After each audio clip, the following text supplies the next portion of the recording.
উদ্দেশ্য যদি সৎ হয় এবং লক্ষ্য যদি সঠিক থাকে, সাফল্য একদিন আসবেই ইনশাআল্লাহ।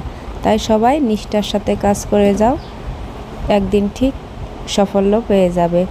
আর সেরকমই আমিও চেষ্টা করছি নিষ্ঠার সাথে কাজ করতে, তো যাতে সাফল্য আসে সেই আশাতেই চেষ্টা করছি। তো হ্যালো এভরিওয়ান, আসসালামু আলাইকুম। কেমন আছো আমার প্রিয় আপুরা? আশা করি সবাই ভালো আছো। আলহামদুলিল্লাহ আমরা অনেক ভালো আছি। সিম্পল লাইফস্টাইল ব্লগ জেসমিন চ্যানেলে তোমাদের সবাইকে স্বাগত জানিয়ে আজকের ভিডিওটা শুরু করলাম। আশা করছি বরাবরের মতো আজকের ভিডিওটাও আপুদের কাছে ভালো লাগবে। যদি ভালো লাগে প্লিজ ভিডিওটাতে একটা লাইক দিয়ে পুরো ভিডিওটা দেখার অনুরোধ রইল। আর যদি কোনো আপু বা ভাইয়া নতুন আছো তাহলে আমার চ্যানেলটা সাবস্ক্রাইব করে অল নোটিফিকেশনটা অন করে দিবা। এতে করে আমি যখনই নতুন ভিডিও আপলোড করব তখন তোমাদের কাছে চলে যাবে, তোমরা সময় করে দেখে নিতে পারবা। সকালে আমি চিতই পিঠা বানিয়েছিলাম, সেটা দিয়ে চা খেয়ে নিয়েছি। এখন আর কি কালকে তো চাউল গুঁড়ো করে আনছে, তো সেগুলো শুকিয়ে দিলাম। গাছে একটা পিঁপে পেকেছিল, সেটা পেরে আনছিলাম কয়দিন হলোই, তো পেকে গেছে ভালো করে, সেটা আর কি কেটে নিলাম। আর মেয়ে বলছিল আম খাবে, তো নিজে নিজে কাটছিল, কেটে খেলো আর কি। আর আমি টিফিন বানাবো, এই দেখো আজকে টিফিনে দেব ম্যাগি রান্না করে দিচ্ছি, কারণ আজকে আর রুটি আলু ভাজি নেবে না। 2 দিন লাগাতার নিয়ে গেছে, আজকে আর নিতে ইচ্ছে করছে না ওর।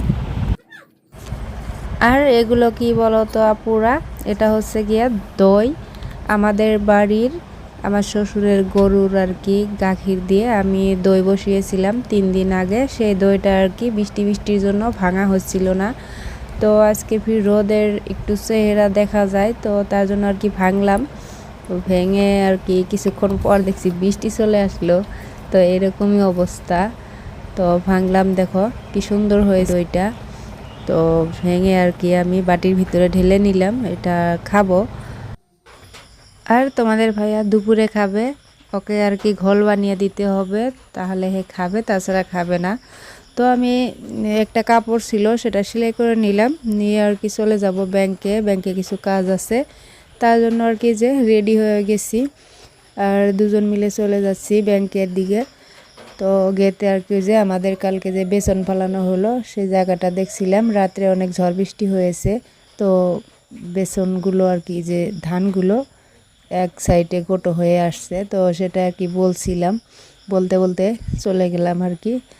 আমাদের এখান থেকে খানিকটা গিয়ে তারপর পাকা রাস্তাতে উঠতে হয়, তো পাকা রাস্তাতে উঠে আর কি বেশি দূর যাওয়া লাগে না, বাজার খানিকটা গেলেই বাজার পাওয়া যায়। বাজারের পর আর কি আমার মেয়ের স্কুল, ওখানে স্কুলে যায়।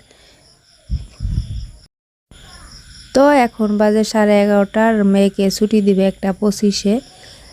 যদি ব্যাংকে দেরি হয় তাহলে আর কি একদম মেয়েকে নিয়েই চলে আসবো, আর যদি ওখানে দেরি না হয় তাহলে আর কি আমি চলে আসবো বাড়িতে। তোমাদের ভাইয়া এনে থুয়ে আবারও যাবে আর কি মেয়েকে আনতে। তো চলো দেখতে থাকো ভিডিওটা। এতক্ষণ পর্যন্ত যারা যারা আমার ভিডিওটা দেখছো সবাইকে অসংখ্য ধন্যবাদ। আর যারা যারা আমার ভিডিওটা লাইক করনি প্লিজ একটা লাইক করে দাও, মনে করে দিলাম তোমাদেরকে। দেখা যায় ভিডিও দেখো কিন্তু লাইকটা করো না, লাইক করতে ভুলে যাও, প্লিজ একটা ভিডিওটাতে লাইক দিয়ে দিও।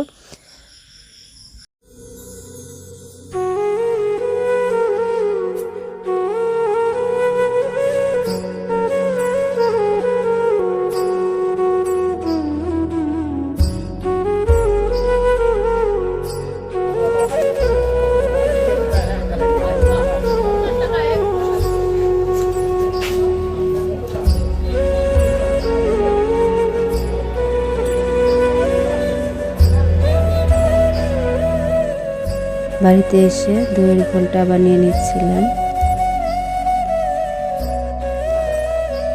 তো মেয়েকে ওর বাপ নিয়ে আসবে আর আমাকে এনে বাড়িতে রেখে গেল।